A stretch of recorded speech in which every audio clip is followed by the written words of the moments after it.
Today is November 13, 2022. My name is Stacy Richard, and I am interviewing Donna Blackshear-Reynolds for the Commemoration and Contextualization Initiative. We're at Crystal Ray Preparatory College School in Houston, Texas. Thank you, Ms. Blackshear-Reynolds, for agreeing for this interview. This interview is being recorded, and the unedited copy will be housed at the Briscoe Center for American History.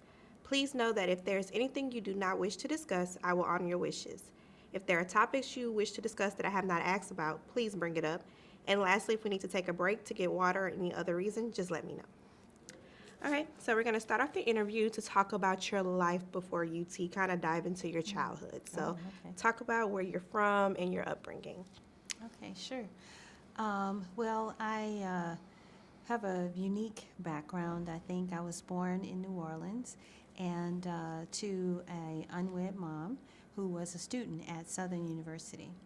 And she was able to make contact through, an uncle's ex-wife that was a teacher in Houston that knew that my mom, who was a teacher, was hoping to adopt and who had no children. And she was a little bit older. So my biological mom came to Houston and met my mother and her husband, my dad, and kind of interviewed them. She said other people have been asking for me, but she really wanted to find that right family. And she thought that my mother was similar to her mom they were from St. Kitts, and my biological dad was from Nevis. And they did not get married. She married, very soon, thereafter. And had 2 children, and then my father married, divorced, had some other kids. So now as an adult, I know, all of, my biological family as well, which my mother, adopted mom, wanted to see happen because she was older and she felt like she wanted me to have a family. So, it's worked out great. My sister now is here with me at NASA, and then I'm in contact, with the rest of the family. So how many siblings total do you have? There's 5, and on my mother's side, she had 2 children, a daughter, Debbie Nettle Kaplan, and a son, Tony Nettle, and I got to know them very well when I had an internship at on the Hill in Congressman Ed Card in D.C., and my biological mom lived in D.C., and my aunt, who happened to work for the World Health Organization, had an apartment that she kept in D.C. for when she traveled there, and so my sister and I got to meet her, and we stayed there. My other siblings I've met kind of along the way. My dad's side, when I was in grad school, I actually had a medical emergency, and my father, who was an MD, PhD, I wanted to reach out to him to get his medical history. And when I did, he flew me up to Detroit, which is where he was practicing, and had somebody, to check me out because my sister didn't have to, have surgery, similar situation. So that's how I got to meet him, and my sister, and, we became close. Her name's Winona Johnson McAfee. Then over the years, I found out my father had been married to an English woman over in London, and so I have his son, who has his name, which is Eustace Keithley Johnson. And so he's there as an engineer, has a nice family, we Zoom. And then I have a brother who I found out even more recently that my father had just a dalliance, and he lived in San Antonio. He lives in San Antonio. He's Spencer Anthony Howell. Okay. So any stories growing up that you like to share that really impacted your life?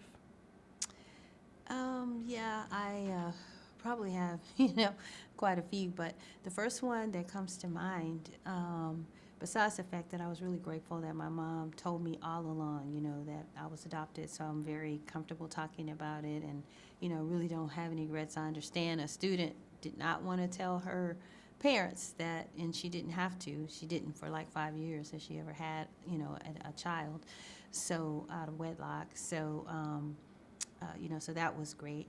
But I remember going with my mother to a flower shop, and she was very much into flowers. She would enter flower shows, and often would win sweepstakes, and she would do arranging and all that. So we were at a flower shop, and they had some little cards, which I know they were free, the little square cards that have pictures on them. So one of them had a picture of a turkey. So I was like, okay, I'm going to take this. I know it's free, and I'm 4. And when I got home and my mom found out I had it, she, told me I was going to have to take it back. That, free or not, I didn't ask. And so I had to go back to the woman in the flower shop. And my recollection is, just a white woman. And I was boohoo crying. I didn't mean to take it. I thought it was free, whatever. But, it just taught me, that, you just never take anything, without asking. And, my mother was the kind, we'd be in the grocery line. This was before you could just punch a picture and the numbers come out, when the people had to figure out how much your change was. If she got too much change, she would give it back. So she just demonstrated to me, ethics, qualities around education. I remember as a teacher, she got a lot of free books. They used to send them to teachers for them to preview. And, so from a very young age, I always had books around, so I was always reading. And, that sort of led to me being quite ahead in school. And so I ended up skipping 2nd grade from, my mom, just having me reading. And she also had me in a lot of activities. And so many of these activities, some of them were in the Black community and some were not. And so I had the experience of understanding, from a mother's perspective, what it meant to, be an African American traversing in this world. So I was at the Alley Theater, and being obviously a talkative child, they had a alley merry-go-round, and all the youngest kids, because I was like 4, were munchkins, typically with no speaking part. And so they asked me to open the show and to be, but that person was a clown. So my mom called the people, and she said she could do that before I put her in the acting class. And I was crying because I wanted to be the clown. And, in the end, I was able to do it, but my mother didn't come. My dad came to the show because she felt that strongly that, the one Black kid in the program should not be a clown. And, so, I started, kind of understanding, all of that. And I did experience, the black and white water fountains. And I recall we were in Navasota, Texas, and we had we were taking a bus back to Houston. I think my dad had driven back early, and so we just were taking the bus the next day or something. And so I could read, so I saw the sign, but I just pretended I couldn't read and went in to get a sandwich. And my mom was like, you're not hungry, you don't need to eat, But because she kind of knew, I guess, what was going to happen. And when I went in, they told me, I couldn't go around to the back. So this is a nice restaurant, with booths and that kind of thing. When I went around to the back, it was like a window. And you look inside, it looks, I guess anybody that's worked in a restaurant, I actually haven't, but I've seen like the back where they have mops and, stuff like that. I mean, it was just like really gross looking. And this lady was just at a cash register and asking, what do you want? And, I ordered the sandwich and I just stand there and wait. And then I got a brown paper bag, whatever it was, probably peanut butter and jelly or something. But, I did not understand, why I couldn't go into the restaurant versus going around to the back. And even the ground was nasty. It was like mud and, So, and of course, when I would go to the park, even in Houston, they would have the signs. Although I could read, I would still drink out of the white water fountain because I figure if I'm not supposed to have it, it's probably better. And I recall my mother telling me about how when you would go into the different stores, you couldn't try on the clothes. If you want to buy a hat, you just had to pick it, or dress, or shoes even. And you need to be able to try on shoes. So, and by her being older, she could kind of tell me, some of those stories. And I've, certainly tried to, learn more about history and, be able to share them with, my kids. So at what age did you start to understand, like, what those signs, like on the water fountain and the whole you can't try on clothes, like what age did you like kind of start understanding what that was? I would say about 4, because I started reading around 4, and so I could see them. And did your parents ever just have that formal talk with you to say like, hey, this is how it is, this is what you have to do to navigate these type of situations? I think I had more that you can do whatever. You can be whatever. No one's better than you. No one is worse than you. That kind of talk. More so, I mean, I knew there were certain areas of Houston that, you couldn't travel like at night, because you would be stopped. And my mother, she was always one who, she didn't mind putting me in these programs, like we're saying, that, I was maybe the only African American, but even for herself, because she decided to take oil painting. And at the oil painting class, which I have no idea where it was because I was pretty young, but, and at that time, and I don't know if it was my father having been a chauffeur way back in the day or what, but we would always drive her there. We'd sit in the car and wait. And then, she would come back. Maybe she didn't want to drive at night. I don't know. But we were sitting in the car playing what we call this game Overhaul, where you try to guess how many pecans are, in your hand. And we were doing that, and a police knocked on the window. And so my dad had to get out of the car. He had to sprawl on the car. They patted him down. He was very nervous. And then he told my mom he wasn't taking her to oil painting class anymore. And, and he hadn't done anything. I mean, we were just sitting in a man and his daughter, who's like 8, in the car waiting on my mom. So how did your parents feel about education? Like what role did that play in the household? Education was very important. As a matter of fact, I had to do no chores if I got A's. So I always tried to get A's. And I had, lots of books around. As a matter of fact, on Sundays, we attended 2 churches. We went to Antioch Baptist Church, the one downtown, which my mom, coming from Friendship Baptist Church in Navasota, they used to send a letter to a similar type church, and you would join, and this was quote-unquote silk stocking church. And, I was very involved, there. But we also went to Unity Church, which is on Hillcroft and Westheimer, where the church is in the shape of a pyramid. And they have, my mother read Science of Mind, Christian Science, all kinds of, I guess you could say, new thought.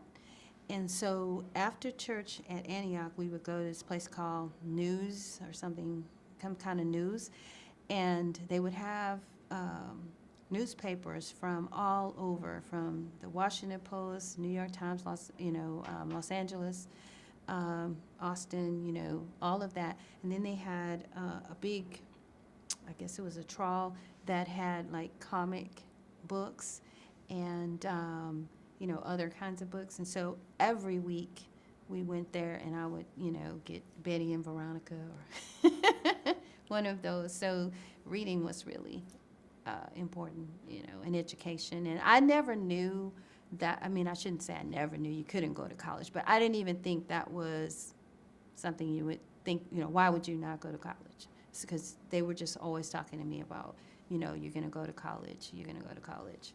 So education was, very important and something that, they paid attention, to my grades. And, I was, the type front row type kid. But when I went to junior high, I was trying to be cool, so I sat somewhere further back in the class where you can't really pay attention. And so when open house night came and my mom came, and the lady was saying how, I don't know if I didn't do homework or something. And, my mom, this is the type of thing that I hope, that parents will understand that's really important, because even a really sharp kid can, get in with the wrong crowd where you're talking in the back of class and not paying attention. And result of that was I, got the science award by the end of the year, and, it was a science class. Had to get it, that focus on education. Had to get it back in gear. Yeah. So talking about school, can you recall any favorite teachers, favorite subjects?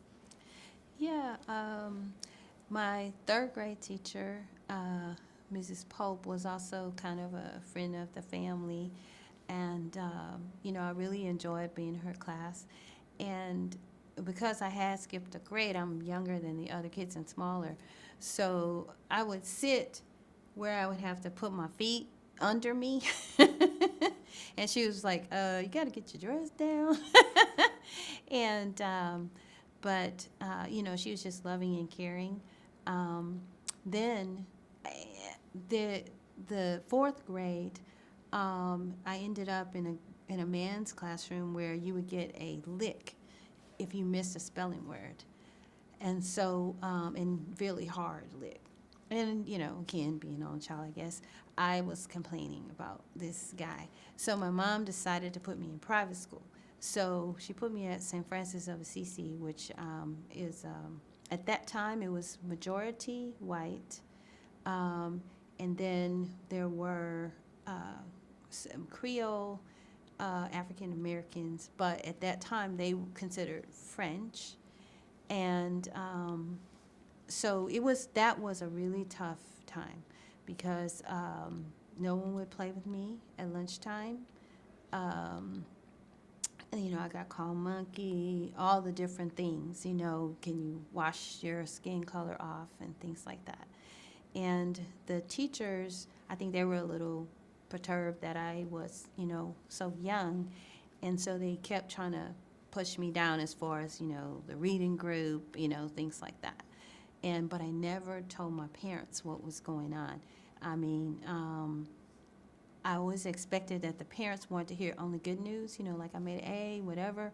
And I thought it was me, was why no one was talking to me.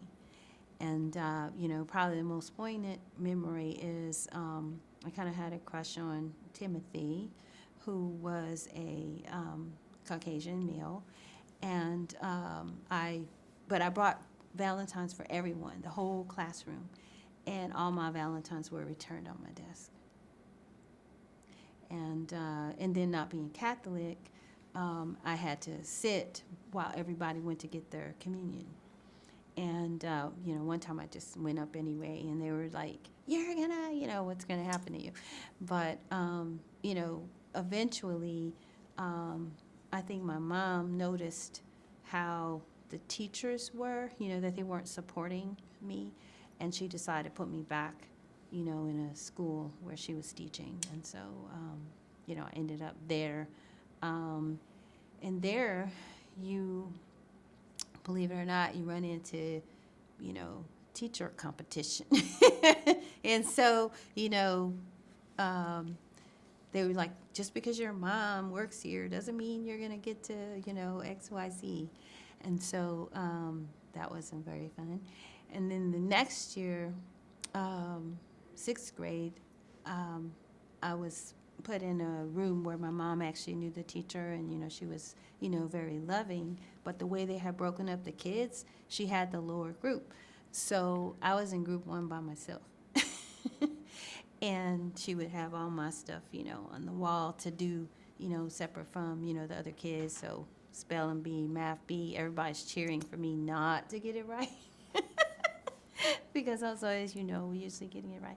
So but at the same time, when I was gathering up all this stuff, I saw where I was like narrator for the Christmas play, or something there. And I remember starting a secret society when I was in elementary, because, my mom was in a sorority, and I'm thinking, about, doing that, president and, all this stuff. And then they were like, you can't have secret society in school. So going back to your experience at St. Francis of Assisi, how you said you didn't even want to tell your parents about it because you thought they want to hear good news. Like, how did you cope with that? Like, I can only imagine someone so young dealing with this racism. Like, how did you deal with that? You actually, it's similar, a long time ago from when your age, we didn't have a word for sexual harassment, right? So, and, I don't think we guess we had racism, I didn't know it. But women often felt like if someone was harassing them, that they were the reason, that they caused the person to do this. What could they have done differently? What could they have worn differently? So I was feeling like I would be revealing that I wasn't doing, something. Like as a kid, in a kid's mind, my parents would be saying, well, what are you doing? Why don't they like you? But that, of course, would have never happened. But as a kid, and the same, with the sexual harassment, if I tell someone, they'll think I'm, loose, or I was after him, or, whatever. So until you actually, and I spent a lot of time talking to my kids about, tell me the good things, tell me the things that are not good, because maybe I can help you. And I think my parents had no idea at all. I mean, and even when I began working, like a summer job, and I had a situation of, older manager trying to approach me, I was afraid to say something because, well, one, my parents would have made me quit the job because I didn't really need the job. I was just doing it because, I, wanted to have that experience because, they were retired and, so I know they would have just said, oh, that's happening, you're out. So I didn't want to, I had friends at work. And, but secondly, I thought they may think I was doing something that was causing this manager to, approach me inappropriately. Yeah, that's understandable. Let's go ahead and talk about high school. What was your high school life like? Where did you attend? I went to Phyllis Wheatley High School, very proud, purple and white. And I had gone to McReynolds, which was one of the few integrated schools for middle school. And we were kind of matched in with kids from Smith, which was predominantly African American. And I did well there from a, academic standpoint. Back then, we didn't know about women's athletics and all that, so I was working in the principal's office instead of gym. And now I wish I had done more exercising. So I would want to do it now in sports. But it was a little bit lonely in the sense that I was really into watching like PBS, McNeil, Lehrer. It was just, you want to talk about stuff and people are not doing that. And so that was, a little hard. I did one thing I'm proud of is I started a human relations club to try to bring together, like, we had some Hispanic, at that time, and started a French club, and was involved in a lot of activities, the court, for the queen and things like that, in high school. I also found out that what's out there in the world that you think is great is not necessarily so great, So the kids were all going to something called a True Level Lodge, like after the games. And so I had a teacher, and her name was Gloria Tubbs Brown now. And she was our chemistry teacher. But she kind of took me on as a little sister and even drove me, like, to different schools when I was trying to decide where I was going to go to college. So she drove me up to SMU and things like that. And so she allowed, because I did the halftime announcements at the games, football games, I got to ride on the bus with the cheerleaders and the band, and all that. And so all of them would be going to this party place. And so when I finally, one day, she was keeping me overnight or something, and I was able to go there, and then I went and I was like, I don't even know these people. I don't want to be here. But so I found out, what I thought was, they're having so much fun. It really wasn't. I do have one last high school story, though. I started a petition to get calculus because we didn't have calculus. And so we got 21 students or whatever it was to sign the petition in 11th grade because we wanted it because we were applying to college. And the coach taught the class, and we had no books. So he would just put the derivatives, whatever on the wall, and we would learn. And we would have tests, every week, and we had to sit according to our GPA in the class. How well you did on the test. And poor one of the coaches, not his son, but the other coach's son, poor guy, was kind of always not getting to move seats. But, I thought that was the difference between our high school, Phyllis Wheatley High School, and let's say Lamar or, some of the other schools, I'm sure they had books. Yep. So at what point in your high school years did you know you wanted to go to UT? It was really in my senior year, and I was really only looking locally because I had mentioned I was a little bit young. I was 16 going to college, and so I didn't think, I wanted to go that far. And I wanted to, I felt like I could succeed at UT. My mom had, pretty high standards. And I was in an engineering program at Texas Southern University that they had for students, and they get you the job, the same one I was talking about earlier with the manager.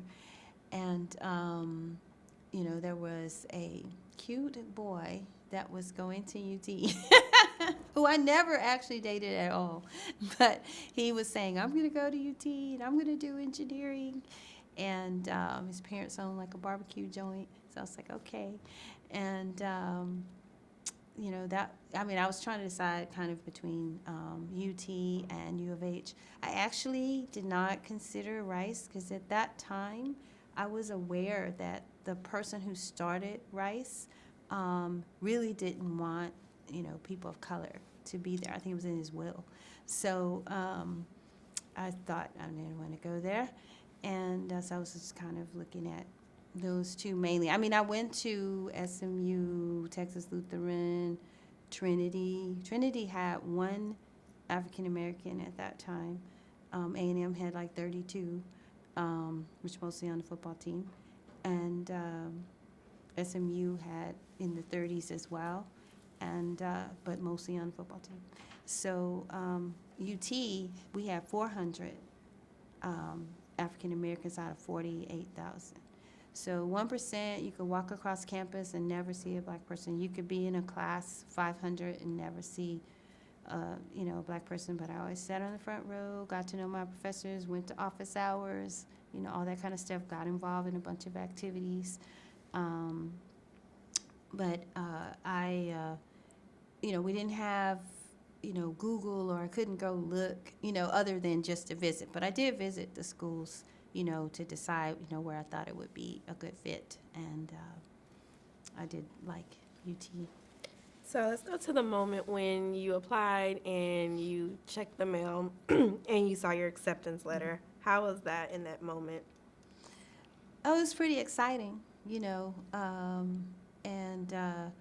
because it was that plus, the Achievement Scholarship, and, I had a Mary Gibbs Jones Scholarship, so my parents weren't going to have to pay. And so I was, pretty happy about that. And, UT at that time, they did, in terms of financial aid, you had a person, and I can't remember her name, but to me, she was kind of focusing on the African-American students, so we all knew her. And, I remember the scholarship thing said, you have to have a 3.0, to keep this scholarship. And I was like, who wouldn't have a 3.0? It was in my head. And, but, she kept up with, your grades. And she was kind of a family kind of person in the financial aid office. And, of course, and you'll probably get into it later, I guess, but, Mama Duran, she was in Jester, which I stayed in for all 4 years, room 707. Because you could request a room back then.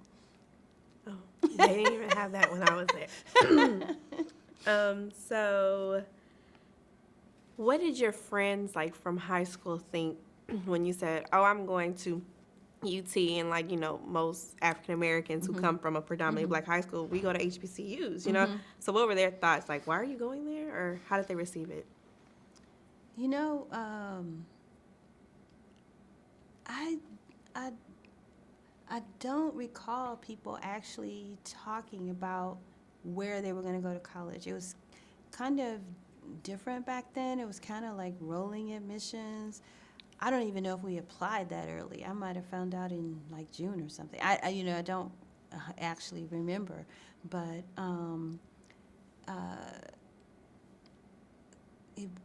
where you were going to college wasn't a subject, and HBCU probably wasn't even a term back then. I do know a lot of kids were going to go to TSU because it's right here, or Prairie View, Grambling, some of the others.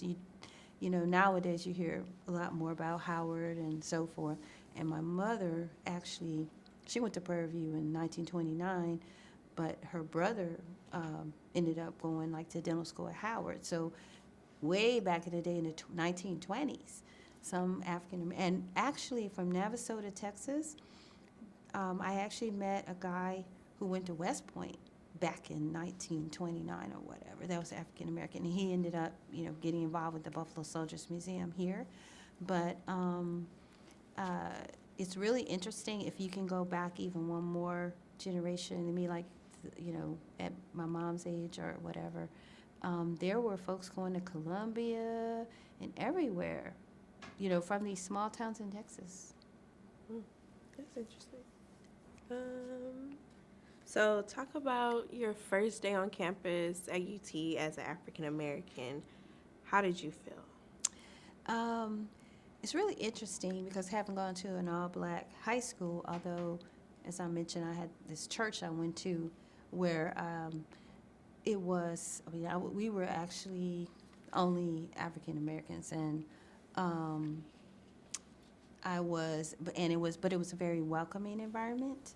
And so I eventually became vice president and president, then the head of the region, which was Texas, Louisiana, Oklahoma, maybe one other state, and I was the only black person. But I got voted the chair, the head of it or whatever, for the teens. Youth of Unity is what it's called. And so I'm thinking when I got there that I'm not going to treat anyone any different, and I wasn't going to gravitate towards, African American, Caucasian, whatever.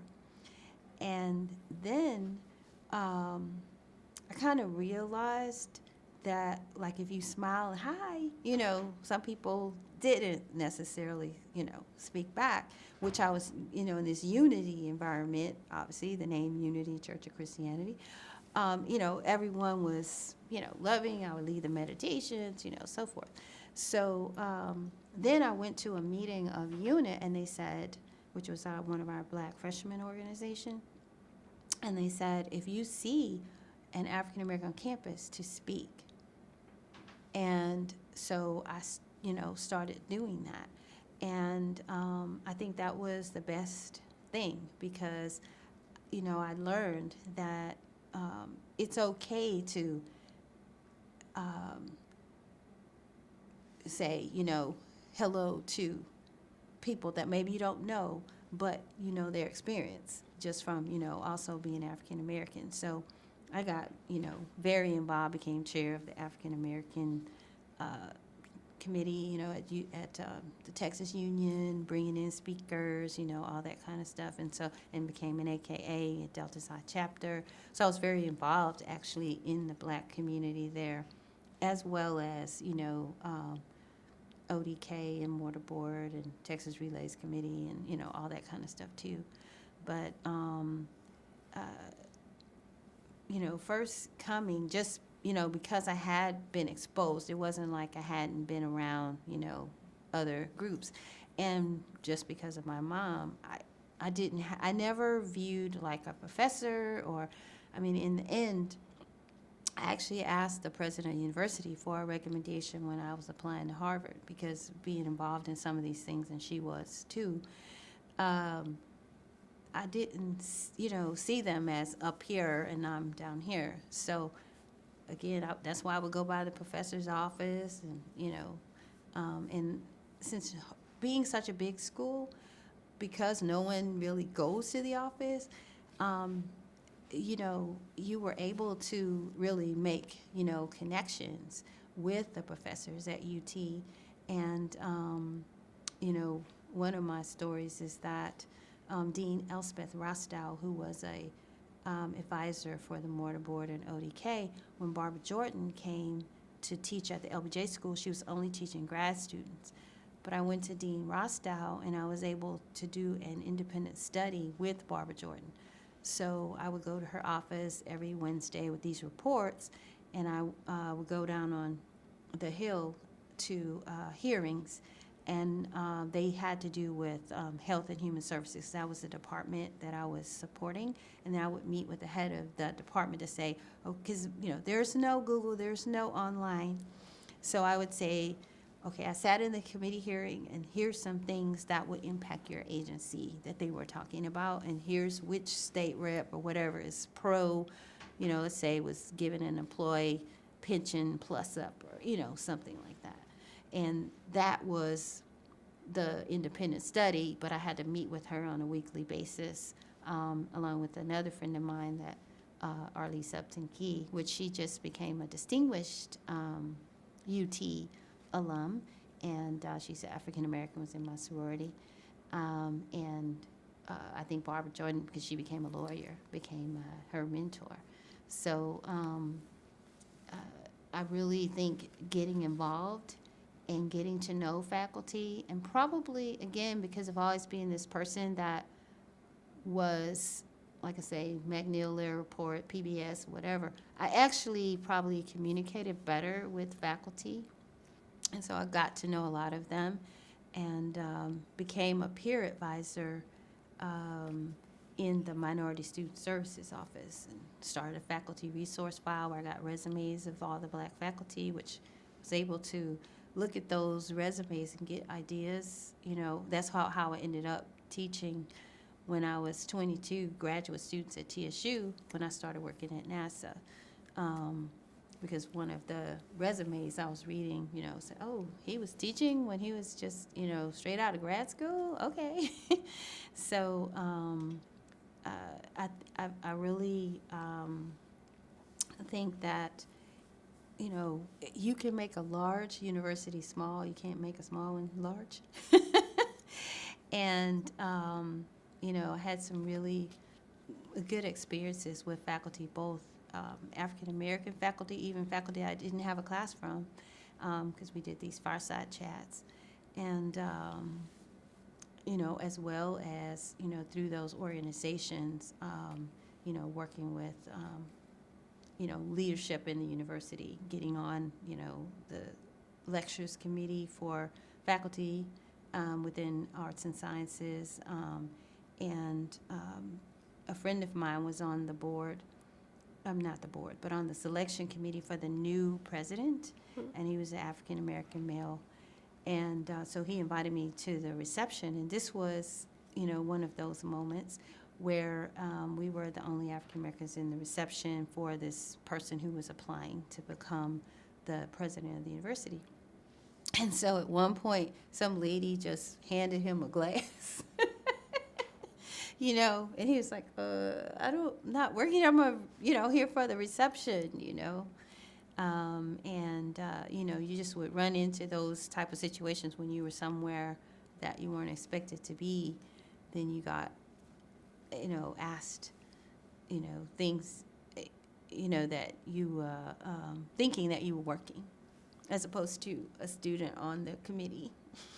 So I kind of want to go back. So you interacted with Barbara Jordan. Mm-hmm. So that's very interesting because I read history. I know who she was, what she did, and I rarely come across people that actually had interaction or any kind of accounts with her. Because of course she passed before But like, how was she as a person? Like, what was she like?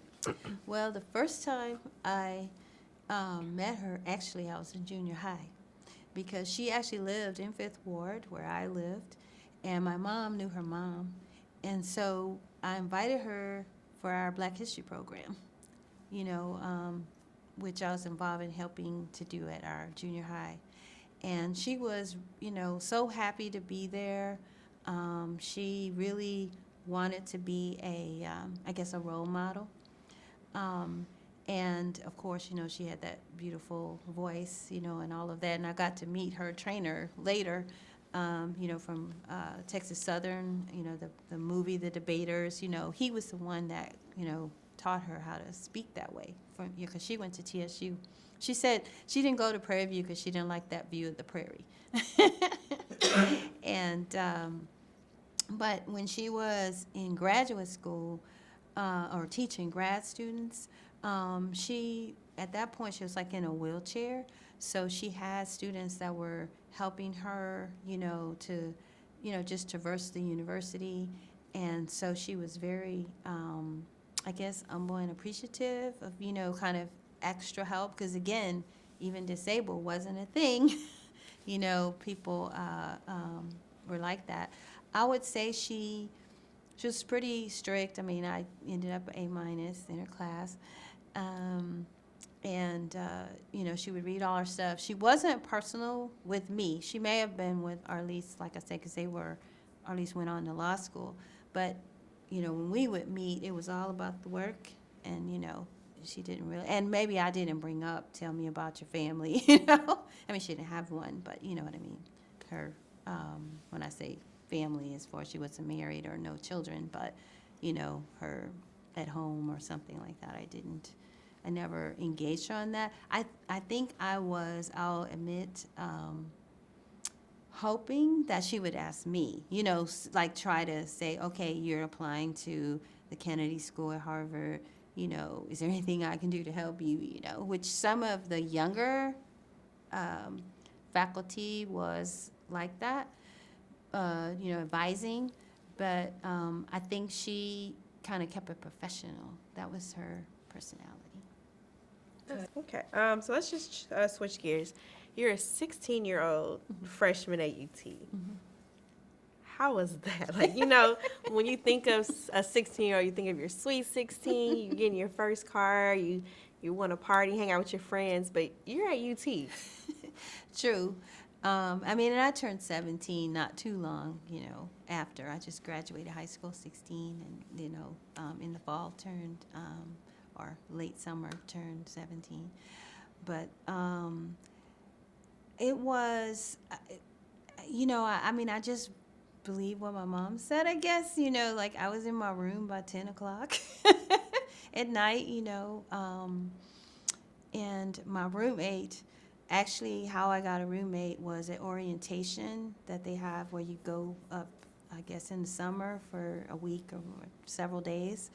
And my mom saw, and I'll admit, an African-American girl, and she goes, why don't you talk to her, see if she can be your roommate? And Liz, she's so sweet. We're still in touch. My mom would send me big packages, so back to being only child. Told her she needed to send one for my roommate because I didn't want to share. So she would make pumpkin bread, like with chocolate in it, and it's like, okay, get her a loaf or whatever, candies or things like that. I think I was different from kids that wanted to move off campus and live in an apartment. I did that one summer, and I really didn't like it because I didn't like having to catch the bus and, come to campus. I didn't like having to clean up because, at that time in Jester, you had maid service. So, they would take out the trash, and clean the bathrooms and all that stuff. So I was like, and when you're in an apartment, you have to do it. Me and my roommates and split it up, And I liked, hop out of bed and just go to class. And a lot of the kids off campus, we had to leave our rooms open. It was so different. You didn't have to you didn't lock your doors. And so they could come to my room and rest, between their classes. And I was like, I don't want to have to fight. And my roommate, though, she moved off campus with her sister. And so I just took potluck, every year after that. And part of the reason, but it was potluck in 707, and then in the room next door, which is my friend Francine, she was always next. She would choose the next door room, and then she would have a roommate that she picked one of our friends. But back then they didn't have call waiting. So again, talking about liking to talk, I was in Fran. I said, she liked to talk too. I was like, you get a busy signal. So I was like, and you pay to have this one phone. Everybody have a phone. There was no cell phones. So that's why I chose to, kind of be next door. And so I always had a diverse roommate, and sometimes it worked out, and sometimes it didn't. The first time I had a woman who was from Messina, New York, and she would ask me questions like, why don't you wash your hair every day? And, just a lot of kind of mean things. And then I don't think she had been around African Americans.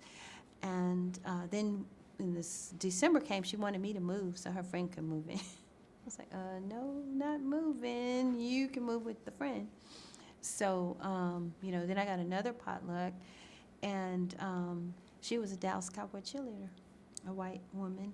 And but I learned about people having different backgrounds. So in her case, her parents were not supporting her going to college. And, she even got a letter one time from your mother, which I wasn't. And she was really, really sweet. She would take 2 hours to put on all her makeup, look totally different. But she was, kind of sweet as pie. And I don't think she ended up, staying and graduating. And then, future years, sometimes I would get people, but then they go move in with their boyfriend or something. And I have a room to myself. But, the roommate, situation, or just, Jester itself, it was, interesting and fun, to be there. And, again, the food was also cooked. So I like that part. No cooking, no cleaning, and you get to class in 5 minutes.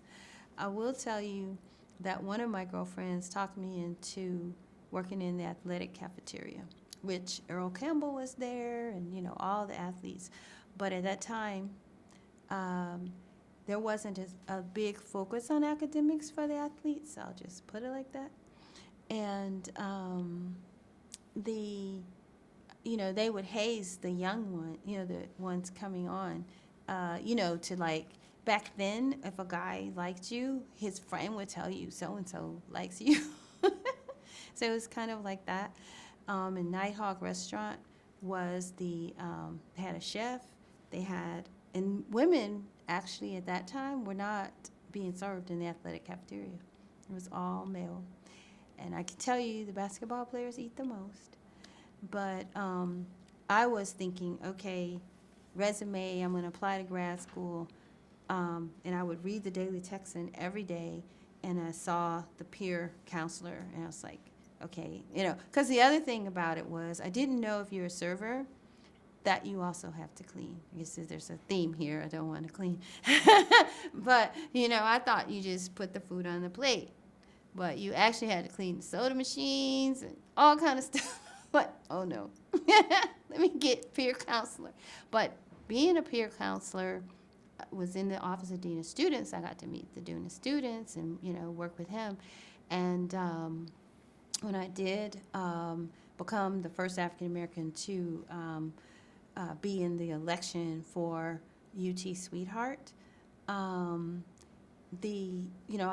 eventually went to the Dean of Students because there were some problems around that, and they took care of it. They took the voting away from sororities and fraternities who were handling it at that time and brought it on campus.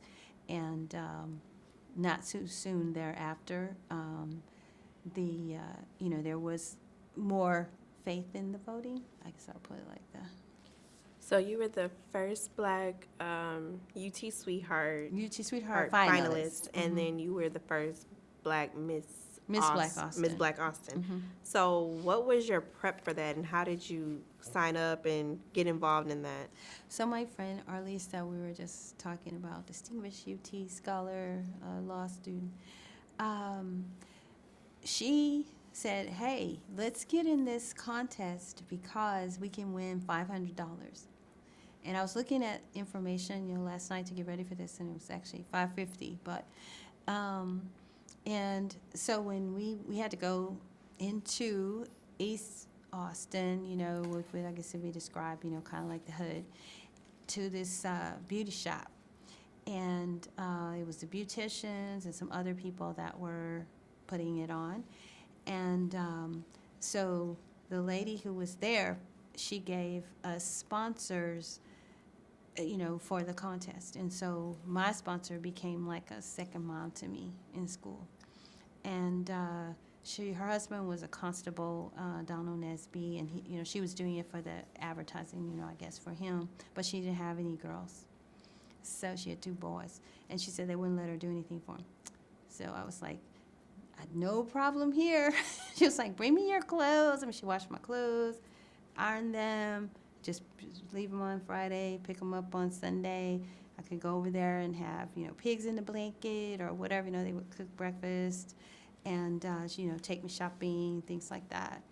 But, it was something that I really, in some ways, I didn't want to do because I thought I wanted to go into politics. And so I didn't want these pictures, because she even asked me, why don't you do Jet Centerfold? I'm like, no, because I was thinking, all the time, I wanted to not do anything that wasn't, serious. But it actually turned out to be fun, and I ended up entering some other pageants and winning some other pageants. I will tell you, I did enter the Miss Aqua.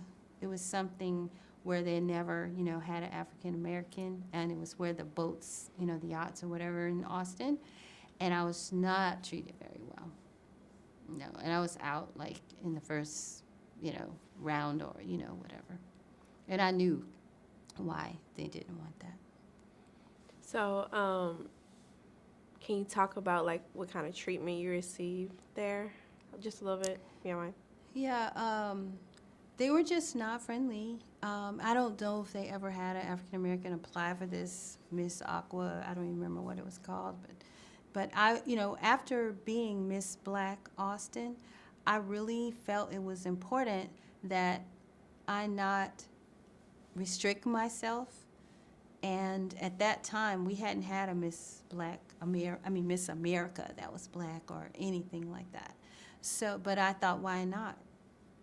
And I was volunteering at an elementary school and in a reading lab, and all the kids were Caucasian, and they were like looking at the pictures like, you should win. So Certainly when we were dealing with the little kids, they didn't care about that. And the other volunteer experience I had was at Austin State School. And I got some of my friends to go too. And it was actually a class at UT. You get 3 hours for volunteering. And they were non-ambulatory. And they couldn't, I can't think of the word, but they basically could not speak, or some of them couldn't hear and all that, so you would kind of help feed them, or you would, push them around, the campus. And if we ever missed, I used to go every Wednesday, the way we heard back, which we never did, I mean, we missed maybe once or twice, and when we come back, the kids would be, where were you, that kind of thing. And none of the kids were of color, at the Austin State School. So can you recall? Yeah, severely mentally retarded. That's what it was, the title. Non-ambulatory, severely mentally retarded. Okay. Can you recall any racism experience while you were a student at UT?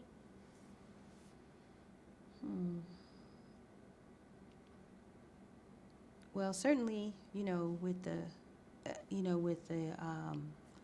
different receptions and things like that I would go to, sometimes people, kind of turn their back, or, wouldn't really talk to you. Not to say that there weren't people also that became, good friends of yours. One of them, Jack Craddock, as it turned out, when I got my kids, were at St. John's in Houston, and his kids were there, and we're like, oh, I know you from UT. So, I remember being in the car, riding with, I don't know, I call this experience because I try to prepare my kids for it. And some of it is obviously, we call it left hand, right hand. In other words, as a right hand person, you don't think about that a left hand person, has to take the car and, start it from this hand, or the doors, or, the notebooks, if you're a right-handed person. So I would say that, this person probably just didn't realize, what they were saying. But somehow we got to talking about sororities. And this, who I'm thinking is my really good friend, and she said, well, why would you? I was talking to her about the fact that at that time, UT sororities were off campus because they chose to not integrate. They said they were not going to integrate, so that they couldn't be campus organizations, although they were in the yearbook. We used to question that. But they were not campus organizations. They couldn't do their stuff on campus. And so she was in one of them, and she goes, but that would be your sister, is what she said to me when I was like, why won't they allow people that want to join? I mean, I was already AK, I wanted to be in the historically black sorority, but I didn't, understand that. And, when I was vying for the UT Sweetheart, that year they called me and said, we're not letting the finalists be in the parade. And then I was also told by someone, well, we couldn't have a African-American UT Sweetheart, by one of my close friends, who, they just don't realize that how hurtful that is, because they're saying it matter-of-factly as if you would understand.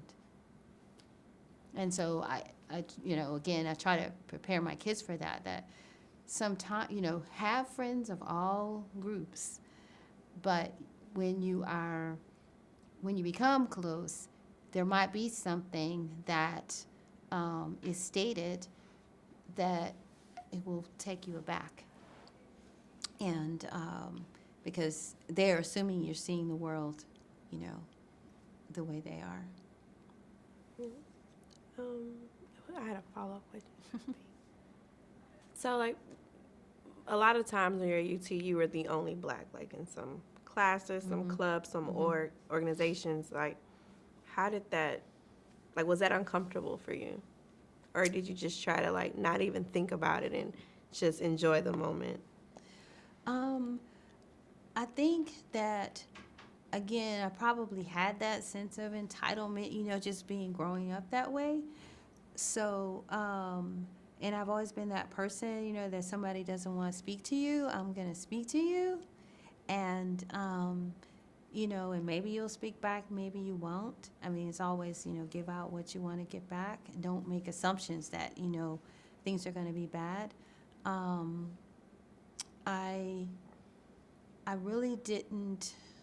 Usually, if I was, I guess, the person who was saying, hey, I want to talk to you, you know what I mean? Like, if I were to just go to some event, and I'm sure I could just stand alone. Nobody's going to come over to, let me go talk to her.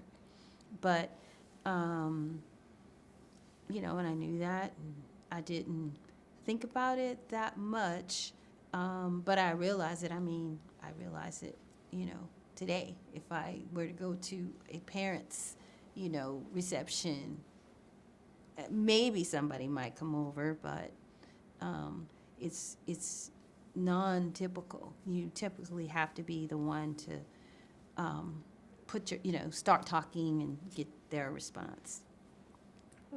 Can you share any memories about graduation? Yes, I had a great graduation. Within the College of Liberal Arts, we had the small one where you go up on the stage and all that, and a bunch of my mom's friends, or parents' friends came up and, stayed in a hotel, and, then the lady I said was kind of like my second mom. She had a party at her house, for actually me and Arlisa made these little sandwiches that you take the bread and twist it and put a string on it like it's a little diploma. And we were so tired from all of that, we actually didn't go to the big ceremony because, you don't walk across stage or, anything like that. I mean, nowadays, I do listen to some of the commencement speeches from UT. They're awesome. But I missed my own as far as that went. But it was really nice that it was like a caravan of cars, that came up. So that was fun. You missed it because you weren't allowed, or? Oh, no. We were just... we had in the morning was the liberal arts, and then Miss Nesby is her name, had this big party, and then I had all these out-of-town guests. And so the UT commencement was at night. And so as far as just going to the one, the big one where you don't get up, I ended up not going. So talk about your life after graduation. Where did you go? Did you start working, or did you continue your education?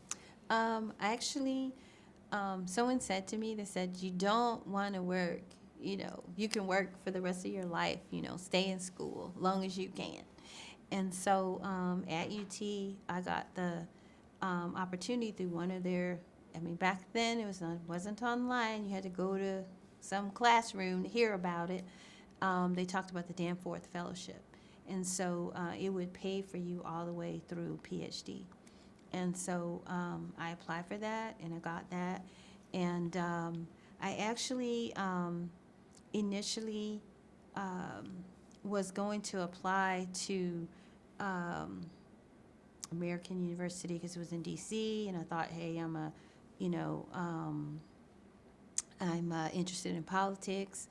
And then I took, because what I would do when I wanted a recommendation from someone, I would give them my transcript, my statement of purpose, my resume, et cetera. So when I did that with, this was a couple of African-American professors who had done their PhD at MIT, and they were like, with your grades and everything, you should be applying to Harvard and Berkeley. And I hadn't, really thought about that because I'm thinking you have to have, a 4.0. And I had high threes, but, it wasn't perfect.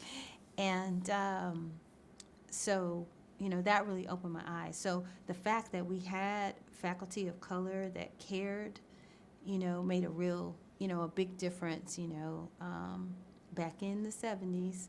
where if the student would reach out, again, I used to traverse the halls of the faculty, looking on the walls for, it was at, wasn't online, the, summer program. So they got me in a summer program at Northwestern in economics, and just, kind of encouraged me.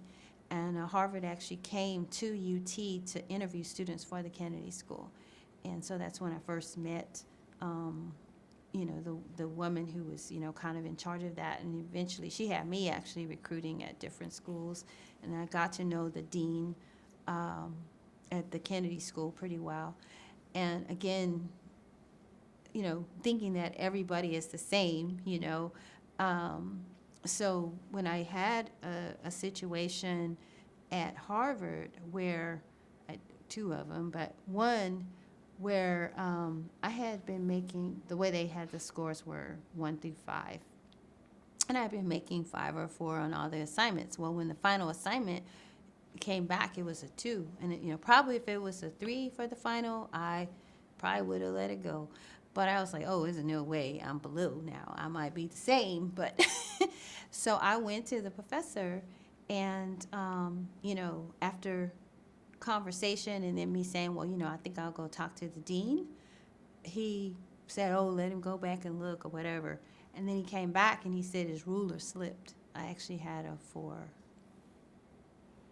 And so my thought was, why I talk in class, because that, class participation is part of the grade, right? So I'm like, I talk in class, so you should know that I'm not a 2. And I even, pretty much told him that. So why didn't his expectation be, she has a 2, that's unusual. She's been making 5 and 4 on everything else, and the final is a 2. So, you are, I feel like, the expectations from which I got from those African-American professors, hey, you should apply to Harvard. I wasn't getting the same, from this particular person. But at the same time, I would have gone to the dean. I didn't have to. But, because I did spend time, getting to know all of those folks. And I didn't understand like we do now, networking or anything like that. It just kind of was organic. But, I told my kids, I was watching some crazy TV kiddie show, and the guy was calling this person a grade grubber. And so I told my kids, you need to be a grade grubber. And because in another class, they had said that the final was going to count more than the other. And so when I calculated it, I should have an A. Now, in this case, it was a grade grubber because I was going to get an A minus. But I did go to the guy, and I got it moved up to an A. So, oh, yeah, something happened. So I'm not saying, it was, of color. He probably just didn't bother to put the extra points on there.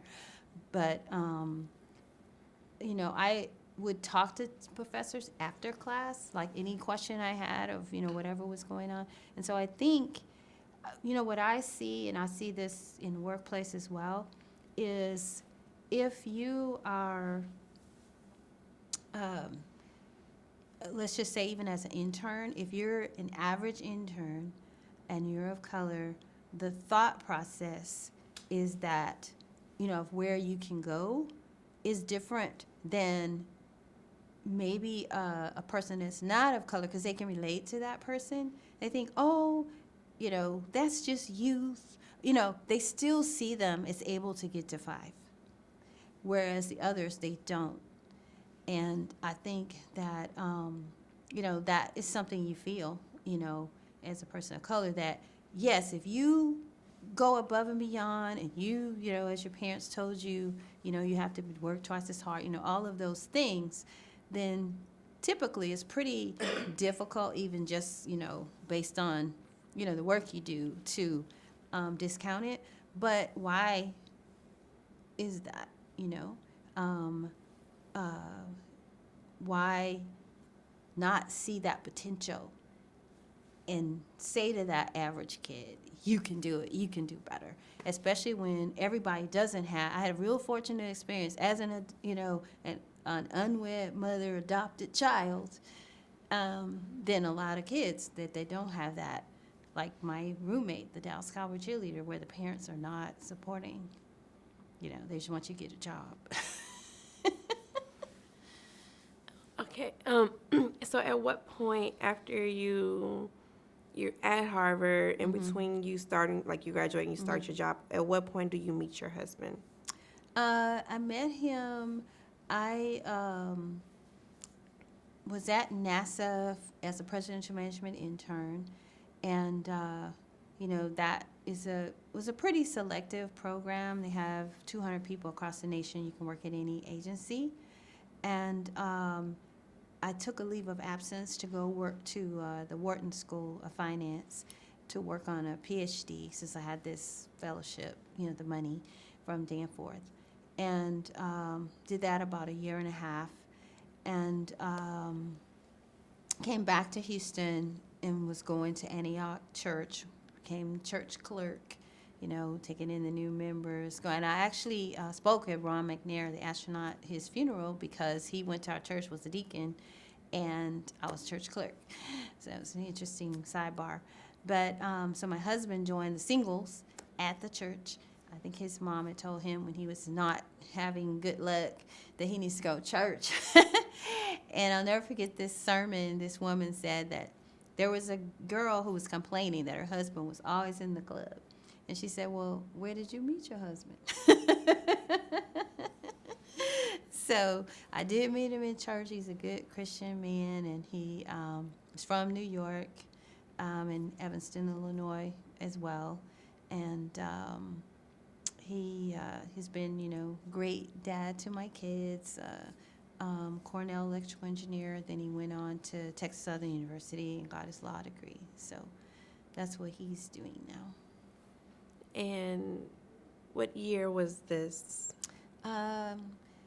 We met probably in around 82 or whatever, and he started a business which was exporting first to Africa because he spoke French, from college, and then got too expensive, so he lived with a family in Mexico, in Cuernavaca, and learned Spanish and started doing this export business down to, all the way Central America and Mexico. But the stock market was really bad in some of the Latin American countries, so somebody could owe you $100 and then a crash, and now they owe you $1,000. So it ended up a rocky business. And so I think he wanted to wait to get married to when it was, going well. So we dated 7 or 8 years, and I was 34 when I got married. So in 92. So yeah, so it must have been 84 maybe when I met him. And talk about NASA. Well, first, we'll talk about your first job post-Harvard. So where did you start working? Actually, it was at NASA. It was, okay, so let's talk about NASA and how you, the jobs that you held and like how you rose up to different levels. So I started out in the presidential management intern program. So you rotate through all the different areas, human resources, procurement, cost analysis, budget analysis, and in each area at the end, you're supposed to, choose where you want to go and, with the management agreement. And so they had a new program, Lunar Mars, and I also, with my background in, from public policy, I could put together data on like how the House and the Senate was voting. Again, it wasn't online, so you had to go to the library downtown, get the Thomas Register, and look to see how people were voting on space stuff. And so I think, that background plus, doing cost estimating, it's like doing, use cost models for, this rocket cost this much in the past, and it was weighed this much, and it was this kind of complexity to, I was doing that, along with those two. They put me, with this new program, which was Lunar Mars. Then eventually, station, we decided instead of going straight back to the moon and Mars, they wanted to build a space station first. And so I became a part of It was called SOC, Space Operations Center, before it became International, Space Station, and JSC had to win the lead of that. And then I worked, kind of in the budget area and the source selection, to choose what companies were going to, build that station. And then worked in just about every area, within the CFO, became a supervisor fairly young, over 20, 25 years ago. And then was a branch chief, division chief, team lead, all of those things.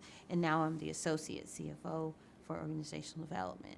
So, and our CFO reports to both straight to headquarters, the enterprise of all the centers, as well as to dually to the center director. And then about 10 years or so ago, I got asked to be the JSC ombudsman. So in that role, I report to the center director, and when people have issues or problems, and they would, come to me. There's two of us, and I'm the lead. And or the senior, probably be the right way of putting it, we're equals. But, you see people in situations where often, they haven't thought about what do they really want to see, so that's one of the things that I try to do besides coming up with suggestions or solutions or recommendations is, in the best of all possible worlds, what would you like to see happen? And often people haven't thought about that. They're just kind of talking about what happened, And then, I can kind of give them some options, and then also have them to put themselves in the shoes of maybe the person they're having the problem with and why they might be, thinking this. So, just to give an example of someone who, they feel like, their boss is on them about, time or something. Well, we're working part of the time remotely. So, I talk to them about, here's some proactive things you can do so they know you're online. So they know, because obviously they don't have, that comfort level. So here's some things, that you could do to, to see their, side, for example. And then also, when there's multiple people coming about a situation, then going maybe to a higher level to say, hey, this is going on. And, I've seen some positive things come out of that, too. So I can imagine, just like how you were at UT and Harvard, possibly the only African-American in certain areas, probably the same again at NASA. So I'm assuming your experiences there kind of prepares you. So it was second nature when you were put in these positions. So talk about that at NASA. Yeah, I would say that, NASA, one good thing, we're the best place to work, and all that. So, we have a big focus on the mission. But at the same time, we have a diversity initiative, and I'm actually leading it for all 10 NASA centers for the CFO organization. We call that the enterprise. And we're doing things like, trying to recruit at HBCUs and other minority-serving institutions and schools. Also bringing in training about anti-bias, looking at that when we're getting ready to, hire someone or promote someone, look, what are the actual needs of the job, and then how do people line up to that? Bringing in speakers, all those kinds of things. And, I've been really excited about the fact that, NASA is understanding that we have people with all different, no one's allowed to talk about politics at work, but we know people have different views. And so one thing is, of course, people don't talk about it, but also, we have initiatives and pretty good scores in terms of, what people are saying. Do they feel included? I mean, we're trying to get to the sense of belonging. So, the quote that I really like is, diversity is inviting me to the dance. And, inclusion is offering to, for us to dance, and then belonging is letting me help to choose the music. And so we try to put those kinds of things, in folks' minds. Are you have people at the table, do they have a voice? And, that's, what we're really working on, working very hard. We're very proud. Our Johnson Space Center is led by an African-American female, Vanessa Weish. And prior to that, we had a woman who was Ellen Ochoa, one of our astronauts, first Hispanic astronaut. Actually, she was the head of, Johnson Space Center. So we're seeing it, kind of at all levels, and we really need to kind of get the word out there that there's jobs, not just engineering, but across the board. In terms of, we have to have public relations, we have to have, procurement, human resources, budget, accounting, all of that. And I think, so we need diverse backgrounds as well, not, even beyond, looking at, people of color and that kind of thing. So you talked earlier, you have 2 children. So do you want to briefly tell us about your 2 children? Oh, sure. Love that. Because they're as sweet as pie. So my daughter, she attended Yale University and was very active on campus and president of the gospel choir. And they actually did mission trips to like Puerto Rico and Jamaica and also New Orleans. And she was quite surprised that when she went, they did go to the Ninth Ward, that a lot of things haven't changed.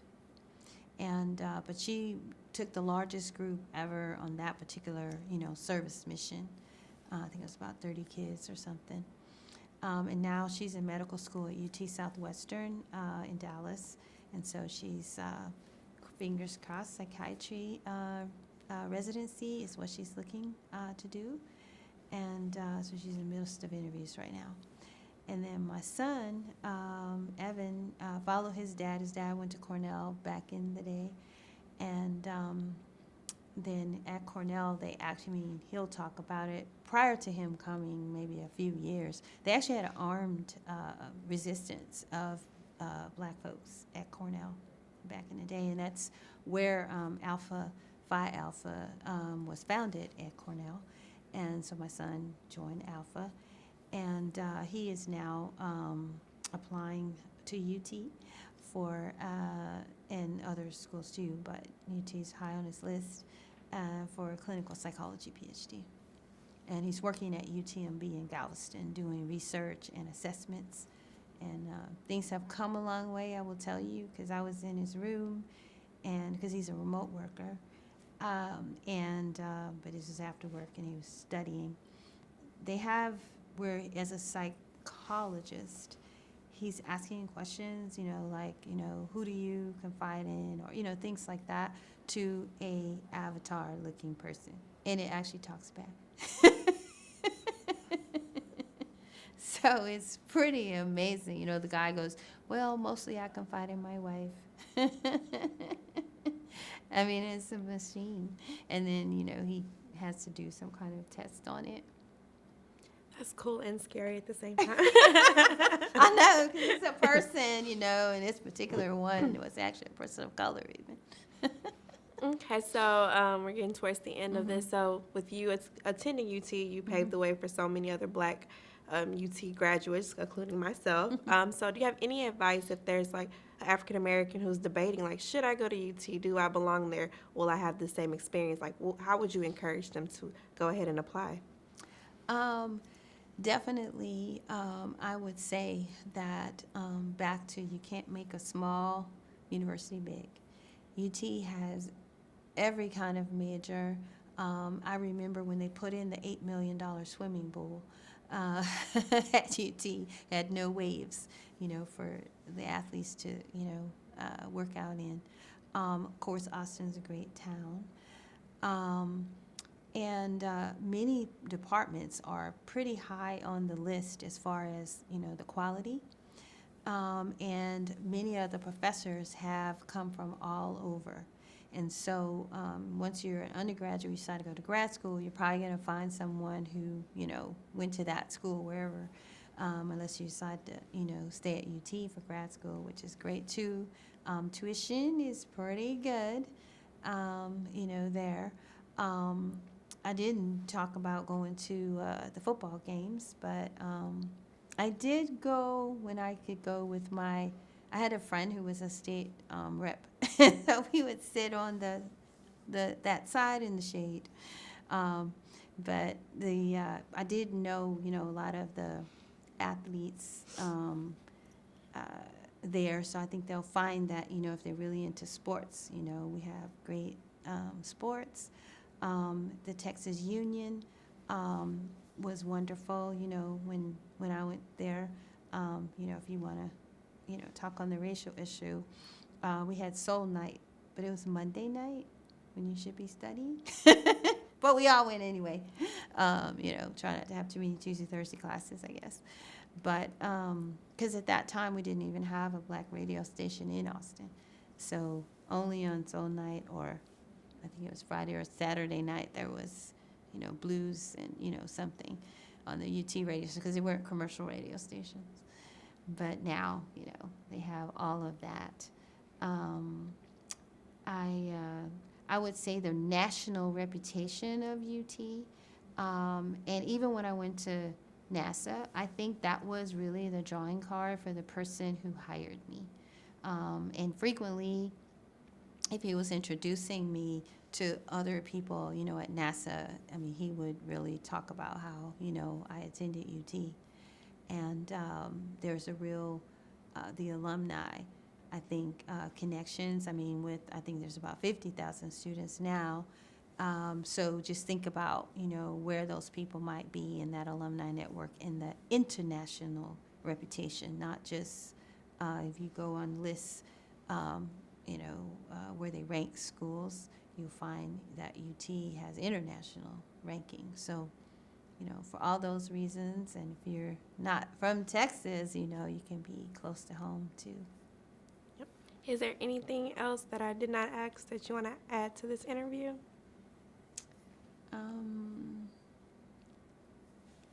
I can't really think of anything. I just can say I'm really happy that UT is doing this project. And I happen to know many successful African Americans, and I do believe it was because of, being at UT. My friend that I was just talking about, Arlise, she became the deputy to the chairman of FDIC. My other line sister, she was, pretty high up in Xerox, and, she and her husband do a lot of philanthropy in Dallas, and he did a big, story about her recently in Dallas Morning News. Her special is what we call it when you're pledging.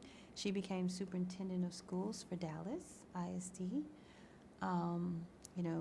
We've had, just so many. It'd be, partners at law firms, and, and I know that when they walk in the door with UT on their resume, that makes a real difference. And it makes for inclusion as well, because again, when I actually run into people, and I just, they're not of color, and I say, yeah, I went to UT, and, hook 'em horns and all that, and tea sipper, there's like a connection there, and they want to help you, or they want to know you. And I think that's a real asset, especially in today's world where, and now that everything's online, you can get 500 applications for one job. And so, by having that UT connection, and then, hopefully people are keeping in touch, with their friends, which I have, over the years. When,